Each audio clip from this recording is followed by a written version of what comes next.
साल 2020 में अर्मेनिया और अजरबैजान के बीच नागोर्नो कराबाख के डिस्प्यूटेड रीजन को लेकर एक जंग हुई थी, जिसमें अर्मेनिया वो जंग हार गया था और अजरबैजान की जीत में सबसे अहम रोल माना गया था टर्की से खरीदे गए बायरक्तार ड्रोन्स का, जिन्होंने अर्मेनिया की सेना की कमर तोड़ के रख दी थी। रिपोर्ट्स के मुताबिक अजरबैजान ने उस युद्ध में अर्मेनिया के 185 T-72 टैंक्स, 90 आर्मर्ड व्हीकल्स, 182 तोपें, 73 multiple rocket launchers, 26 surface to air missile system, 5 S-300 missile defence system, 14 radars और एक Su-25 फाइटर जेट और 451 मिलिट्री व्हीकल्स को मार गिराया था। ये किसी भी देश की सेना के लिए बहुत ही बड़ा लॉस है। सेना को अगर इतना नुकसान हो जाए तो लाइन ऑफ डिफेंस की तो कमर ही टूट जाती है, और अर्मेनिया के साथ भी ठीक वही हुआ था, जिसकी वजह से उसको नागोर्नो कराबाख का बहुत ही बड़ा रीजन अजरबैजान के हाथों गंवाना पड़ा था। अर्मेनिया का इतना बड़ा नुकसान करने के पीछे का श्रेय उस समय दिया गया था ड्रोन्स को। अजरबैजान ने उस युद्ध में मुख्य तौर पर दो देशों से खरीदे गए ड्रोन्स इस्तेमाल किए थे।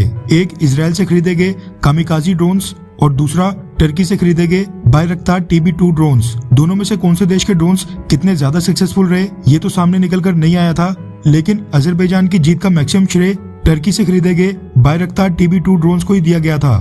मिडिल ईस्ट और दुनिया भर के मीडिया हाउसेस ने टर्की के बायरक्तार TB2 ड्रोन्स की काफी तारीफें की थी। कहा गया था कि टर्की के बायरक्तार TB2 ड्रोन्स, इन्होंने अपने आप को अजरबैजान अर्मेनिया युद्ध में साबित कर दिया है और किस तरह से इतनी आसानी से अपने टारगेट को उड़ा देते हैं। इन सब को देखकर पिछले साल टर्की को बायरक्तार TB2 ड्रोन्स के कई सारे ऑर्डर्स भी मिले। यूक्रेन के पड़ोसी देश पोलैंड ने भी टर्की के साथ 24 TB2 ड्रोन्स की एक डील साइन की। पोलैंड के बाद लाटविया और अल्बानिया समेत दुनिया के 10 देशों ने बायरक्तार TB2 ड्रोन्स के लिए टर्की के साथ नेगोशिएशंस स्टार्ट कर दिए हैं। इन 10 देशों में एक देश पाकिस्तान भी है। पाकिस्तान को लगा था कि वो भी टर्की से बायरक्तार TB2 ड्रोन्स परचेज करके इनको जम्मू कश्मीर को आजाद कराने के लिए भारतीय सेना के खिलाफ इस्तेमाल करेगा। पाकिस्तान भारत का मैक्सिमम नुकसान करने के लिए ये ड्रोन्स POK रीजन में डिप्लॉय करना चाहता है, ताकि भारतीय सेना जो अचानक से पाकिस्तान के ऊपर सर्जिकल स्ट्राइक्स या एयर स्ट्राइक्स करती है, पाकिस्तान उसको रोक सके। और अगर युद्ध छिड़े तो जैसे अजरबैजान ने अर्मेनिया के टैंक्स, तोपें और आर्मर्ड व्हीकल्स को निशाना बनाया था, ठीक वैसे ही पाकिस्तान भी भारतीय सेना के टैंक्स, तोपों और आर्मर्ड व्हीकल्स को निशाना बना सके।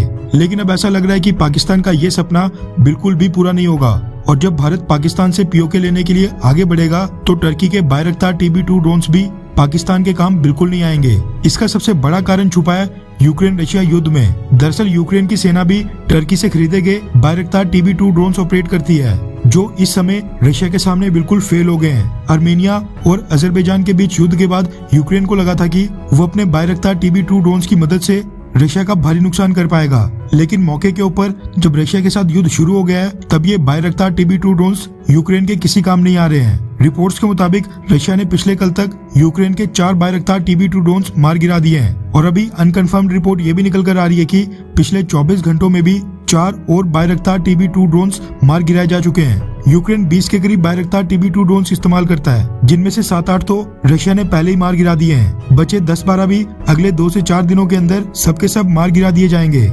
जिसके बाद कई सारे मिलिट्री एक्सपर्ट्स ये कह रहे हैं कि अजरबैजान ने जो अर्मेनिया के साथ नागोर्नो कराबाख का युद्ध जीता था, वो टर्की के बायरक्तार TB2 ड्रोन्स नहीं, बल्कि इजराइल से खरीदे गए कामिकाजे ड्रोन्स की मदद से जीता था। इजराइल के ड्रोन्स टर्की के ड्रोन्स के मुकाबले काफी एडवांस्ड हैं, और अगर टर्की का बायरक्तार TB2 ड्रोन इतना ही कारगर होता तो फिर यूक्रेन रशिया से इतनी बुरी तरह बिल्कुल भी नहीं हारता। रशिया के साथ साथ भारत के लिए भी ये बहुत ही अच्छी खबर है, क्योंकि चाइना के घटिया ड्रोन्स खरीदने के बाद पाकिस्तान को ये उम्मीद थी कि वो भारत के खिलाफ टर्की के एडवांस ड्रोन्स इस्तेमाल करेगा। लेकिन अब ये क्लियर हो गया कि पाकिस्तान को बायरक्तार TB2 ड्रोन से भारत के खिलाफ कुछ ज्यादा मदद बिल्कुल नहीं मिलने वाली है। खैर, आपको क्या लगता है कि क्या भारत को भी सेम इसी स्टाइल में पाकिस्तान को इन्वेड करके POK वापस ले लेना चाहिए, हाँ या फिर नहीं? नीचे कमेंट करके अपनी राय जरूर बताएं।